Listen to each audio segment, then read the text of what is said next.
Welcome to all. स्वागत आप सभी का सर यूट्यूब चैनल पे। और हम आ चुके हैं एक बहुत इंपॉर्टेंट जबरदस्त धमाकेदार वीडियो के साथ में। और आज का वीडियो आपकी एयरफोर्स एग्जाम को लेकर इंपॉर्टेंट डॉक्यूमेंट्स को लेकर होने वाला है कि आप जब एग्जाम सेंटर पे जाएंगे तो कौन कौन से इंपॉर्टेंट डॉक्यूमेंट्स हैं जो आपको वहां पे लेके जाने हैं, जिनके बिना एंट्री आपको नहीं मिलेगी। सारे डाउट्स क्लियर करेंगे। कुछ बच्चे ऐसे भी डॉक्यूमेंट्स ले जाते हैं जिनकी जरूरत नहीं होती है और फिर वो ओरिजिनल डॉक्यूमेंट्स ले जाते हैं, फिर उनको रखने की वहां समस्या हो जाती है। तो इसीलिए केवल वही डॉक्यूमेंट्स जिनकी जरूरत है और जरूरत है वो लेके जाने, जिनकी जरूरत नहीं है उनको क्यों लेके जाना। ड्रेस कोड आपका क्या रहेगा उस पर भी अपन बात करेंगे। तो ड्रेस कोड का भी डाउट क्लियर हो जाएगा, इंपॉर्टेंट डॉक्यूमेंट्स का भी डाउट क्लियर हो जाएगा और सारे के सारे पॉइंट आपके एडमिट कार्ड है, एडमिट कार्ड का प्रिंट आउट कैसे निकलवाना है उसकी भी बात अपन अभी आगे करेंगे। उसके बाद में आधार कार्ड है, फोटो है, ड्रेस कोड है आपका, कास्ट सर्टिफिकेट या अदर कोई डॉक्यूमेंट्स आपका चाहिए क्या, कास्ट सर्टिफिकेट की जरूरत है क्या। देखो, कास्ट सर्टिफिकेट या डोमिसाइल सर्टिफिकेट की कोई जरूरत नहीं है, कास्ट सर्टिफिकेट कोई जरूरत नहीं है अभी फिलहाल रिटर्न एग्जाम के लिए। डोमिसाइल सर्टिफिकेट की कोई जरूरत नहीं है, ठीक है। और जो डॉक्यूमेंट्स मैं यहाँ पे बता रहा हूं उनके बिना अगर आप गए तो वहां पे आपकी नो एंट्री होगी। मैं बताऊंगा यहाँ पर कुछ बच्चों को एडमिट कार्ड में भी दिक्कत आ रही होगी, कुछ डाटा मिसमैच हो रहा होगा, तो उन बच्चों की भी बात अपन करेंगे। तो वीडियो बहुत इंपॉर्टेंट रहने वाला है। जो भी नए बच्चे अपने चैनल पे विजिट कर रहे हैं, बेटा चैनल को सब्सक्राइब कर लो, बेल आइकन प्रेस कर लो। हमारे यहाँ पे बेहतरीन क्लासेज हो रही है, आगे फॉर्मूला रिवीजन आएंगे, पेपर के रिव्यूज हम आपके लिए हर शिफ्ट के लेके आएंगे, तो चैनल को सब्सक्राइब जरूर कर लीजिएगा। इस तरीके से आपको एडमिट कार्ड आपका आपने डाउनलोड किया होगा। जिन बच्चों का आज डाउनलोड नहीं हो रहा उनका कल से स्टार्ट हो जाएगा, जिनका आगे एग्जाम है उससे आगे एग्जाम है उसका अगले दिन डाउनलोड होना स्टार्ट होगा। तो ऐसा आपका एडमिट कार्ड आपको यहाँ पर निकलवाना है। ये एडमिट कार्ड आएगा यहां तक, है ना, एक पेज हो जाएगा यहां तक। मैंने दो पार्ट में लगाया क्योंकि स्क्रीन पे पूरा एडमिट कार्ड नहीं आ रहा था इसलिए, ठीक है। ये एडमिट कार्ड आपका हो जाएगा। इसके नीचे आपके कुछ इंस्ट्रक्शंस भी लिखे होंगे दूसरे पेज में, है ना। तो अब सवाल में क्या आ रहा है कि एडमिट कार्ड का प्रिंट आउट कैसे लें। सबसे पहले ध्यान दीजिए क्या लिखा हुआ है। मैं देखिए, कृपया परीक्षा केंद्र पर इस एडमिट कार्ड का बैक टू बैक रंगीन प्रिंट आउट प्रस्तुत करें। बैक टू बैक आपको कलर प्रिंट आउट निकलवाना है। बैक टू बैक का मतलब, पहले डाउट तो यही आएगा कि ये बैक टू बैक का क्या मतलब हुआ। ये सर समझ नहीं आया, कलर का तो ठीक है, बैक टू बैक का मतलब है कि जैसे एक पेज में आपने इधर प्रिंट कर लिया, जैसे यहाँ पे कुछ डाटा मैंने प्रिंट कर रखा है, ये डाटा प्रिंट कर लिया, तो उसके बाद में दूसरा पेज यहाँ पे खाली नहीं छोड़ना। आपने इधर प्रिंट कर लिया पीछे खाली और ये दूसरा पेज, फिर इसमें इधर इंस्ट्रक्शंस आपने निकलवाए, ऐसा नहीं होगा। इधर आपने प्रिंट आउट ले लिया, उसके बाद में इधर पीछे खाली नहीं रहेगा, इधर भी प्रिंट आउट आएगा। बैक टू बैक का मतलब इधर आ गया, फिर बैक टू बैक इस पे आ गया, फिर इस पे आ गया, फिर इस पे आ गया, इसे बोलते हैं बैक टू बैक।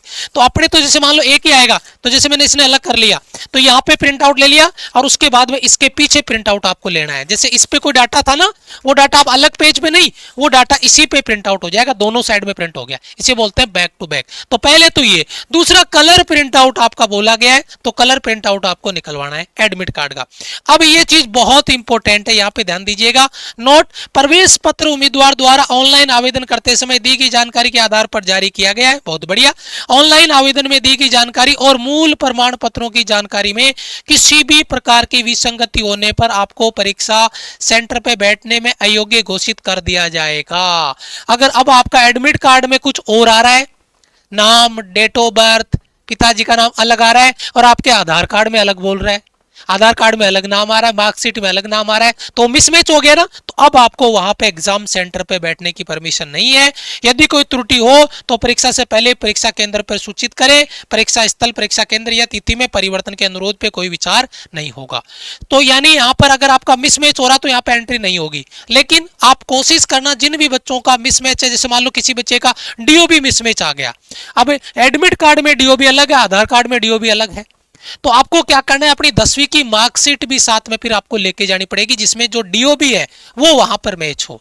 तो उसके लिए फिर आपको एक्स्ट्रा सबूत देने पड़ेंगे और फिर भी उनकी मर्जी, वो आपको अलाउ करे या नहीं, क्योंकि इन्होंने खुद ने करेक्शन विंडो ओपन करी थी ताकि आप अपने जो गलतियां हुई उस पर आप करेक्शन करो। लेकिन जो महानुभाव उस समय भी सो रहे थे, मैंने वीडियो बनाया, डिटेल दी, लेकिन उसमें भी उन्होंने करेक्शन नहीं किया। फॉर्म भरने में गलती करी, ठीक है, लेकिन करेक्शन विंडो में भी अगर आपने करेक्शन नहीं किया तो बेटा अब आपको उसको भुगतना पड़ेगा। आप अपना कोशिश जरूर करिए, जाइए, लेकिन फिर भी आपको एंट्री मिलती है या नहीं, अगर अलग अलग डाटा आ रहा है तो उसकी श्योरिटी नहीं है। दूसरा, जिन अभ्यर्थियों के आधार संख्या जैसा कि प्रवेश पत्र में दर्शाया गया प्रस्तुत किए, उनके पहचान प्रमाण के रूप में आपको आधार कार्ड लाना होगा।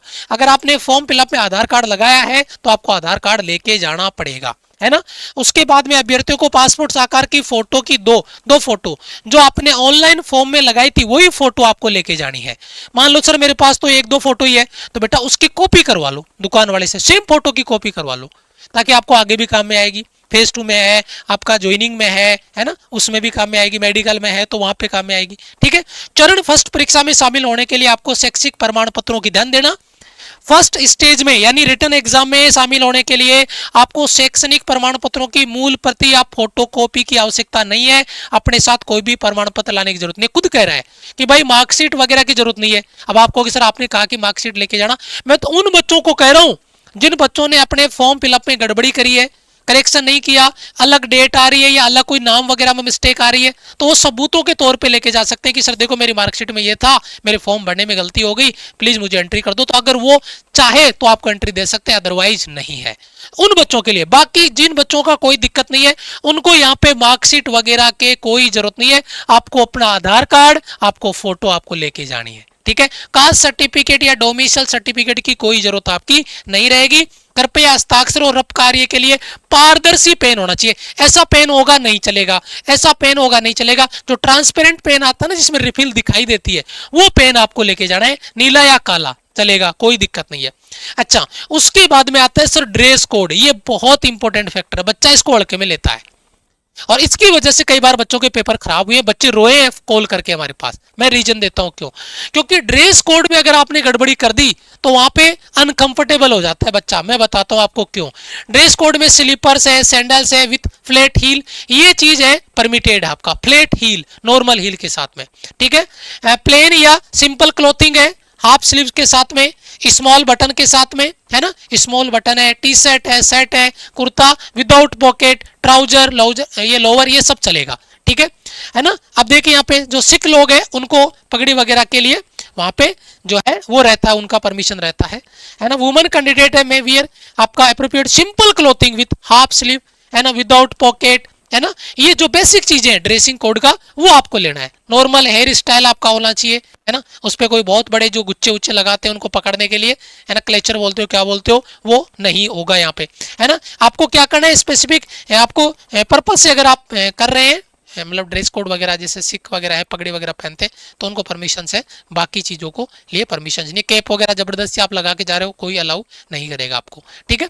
अच्छा, तो क्या चीज ड्रेस कोड में अलाउ नहीं है उसकी बात कर लेते हैं। Closed footwear like shoes, shoes मत पहन के जाओ, पहन के जाओगे वहां खुलवा लिए जाएंगे, फिर इधर उधर हो जाएंगे, समस्या, अनकंफर्टेबल आप रहोगे, है ना। फुल स्लीव या long sleeve clothing, full sleeve का क्लोथिंग पहन के आप जा रहे हो। कई बच्चों के साथ कई सेंटर पे इतना टफ हो जाता है, कई पे चलो ठीक है नहीं ध्यान दिया, लेकिन कई जगह बच्चे का शर्ट उतरवा देते हैं। अब बच्चा बनियान में बैठा है, कोई बच्चा बनियान नहीं पहन के गया, उस बच्चे को मतलब शर्ट उतरवा दिया, बच्चा अनकंफर्टेबल होकर पेपर दे रहा है और उस चक्कर में बच्चे का पेपर खराब हो जाता है। तो आप पहले ही, है ना, नॉर्मल टी शर्ट पहन लो अपना, या हाफ बाजू का शर्ट है वो पहन के जाओ बस, ताकि कोई परेशानी हो, अपने अपने काम पे ध्यान दे, पेपर पे ध्यान दे। कोट या जैकेट वो पहन के जाने का अभी तो कोई लॉजिक ही नहीं है ना। क्लोथिंग विथ लार्ज बटन, बड़े बड़े बटन, है ना, वो जरूरत नहीं है ना, उसको अलाउ नहीं करेंगे। Shirt T shirt kurtas with pocket वगैरह, है ना। 6 कार्बो वो क्या बोलते हो, जींस पहन के जा रहे हो कार को, उसमें 6 पॉकेट आगे पीछे पॉकेट ही पॉकेट है, वो अलाउ नहीं है भैया, ठीक है। तो बेसिक चीजें, ये चीज बैंगल ज्वेलरी वगैरह ये गर्ल्स के लिए, है ना। ये चीजें ये आपका नेकलेस, चेन, ईयर रिंग्स वगैरह ये है, ये हेयर बैंड वगैरह ये अलाउ नहीं होंगे। नोज पिन वगैरह ये भैया पहले ही हटा के जाना, तो वहां पे दिक्कत आपको हो जाएगी और इसके वजह से आप अनकंफर्टेबल होंगे, पेपर पे उसका इंपैक्ट आएगा। तो ये ड्रेस कोड का स्पेशली आपको ध्यान रखना है। ऑल इंडिया लाइव टेस्ट आपका 22 और 23 को विथ सॉल्यूशन, पहले आप टेस्ट दीजिए, फिर 1 घंटे बाद में जाके आंसर की विथ सॉल्यूशन जाके चेक करिए। ये ऑल इंडिया लाइव टेस्ट में जो बच्चा स्कोर करेगा पेपर में भी लगभग वही स्कोर आपका होता है, तो अपना स्कोर जरूर चेकआउट करना। और ये all India live test free of cost है माई राइजिंग इंडिया एप्लीकेशन पे, तो ये टेस्ट जरूर लगाइएगा 2 दिन आपका। अच्छा, पेपर रिव्यू के लिए ये हमारे नंबर रहेंगे, नंबर सेव कर लो। पेपर रिव्यू के दौरान वॉइस मैसेज आपको भेजना है और हम क्वेश्चंस नोट करेंगे और फिर आपको सॉल्यूशन करवाएंगे उसका। अच्छा, उसके बाद में आपका अगर कोई डाउट रहता है तो ये हमारा हेल्पलाइन टीम है, आप इनको कॉल मैसेज करके भी अपना डाउट क्लियर कर सकते हैं। लेकिन चैनल को सब्सक्राइब करना और वीडियो को लाइक जरूर कर लेना। मिलेंगे आपसे एक और अपडेट इंफॉर्मेशन वीडियो के साथ में, तब तक के लिए जय हिंद, वंदे मातरम।